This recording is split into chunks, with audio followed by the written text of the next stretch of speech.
প্রিয় দর্শক, আসসালামু আলাইকুম। আশা করি সবাই ভালো আছেন। গাজায় যুদ্ধ না থামালে সেপ্টেম্বরে ফিলিস্তিনকে স্বীকৃতি দেবে বলে জানিয়েছেন যুক্তরাজ্য।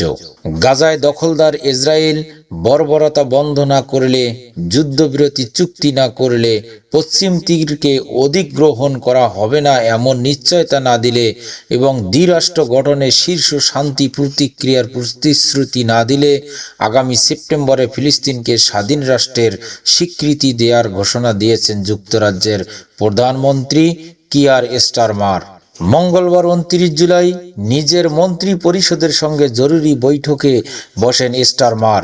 বৈঠক শেষে এমন ঘোষণা দেন তিনি। এর আগে গত সপ্তাহে ফ্রান্স জানিয়েছিল সেপ্টেম্বরে জাতিসংঘের সাধারণ পরিষদের ফিলিস্তিনকে আনুষ্ঠানিক স্বীকৃতি দেবে তারা।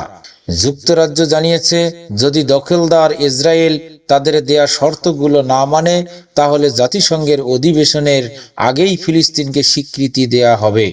সেপ্টেম্বরে সর্বশেষ পরিস্থিতি নিয়ে আবার পর্যবেক্ষণে বসবে তারা।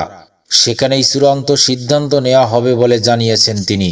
ব্রিটিশ প্রধানমন্ত্রী বলেছেন ফিলিস্তিনি সশস্ত্র গোষ্ঠী হামাসকে তারা ইসরায়েলের সঙ্গে মেলাচ্ছেন না এবং তাদের মধ্যে কোনো তুলনা হয় না। তিনি হামাসের প্রতি ইসরায়েলি জিম্মিদের মুক্তি ও যুদ্ধবিরতি চুক্তি করার আহ্বান জানান।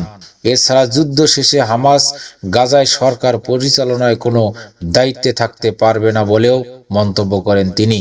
কিয়ার স্টারমার বলেন তাদের লক্ষ্য হলো স্বাধীন ফিলিস্তিনের পাশে একটি নিরাপদ ইসরায়েলি রাষ্ট্র নিশ্চিত করা।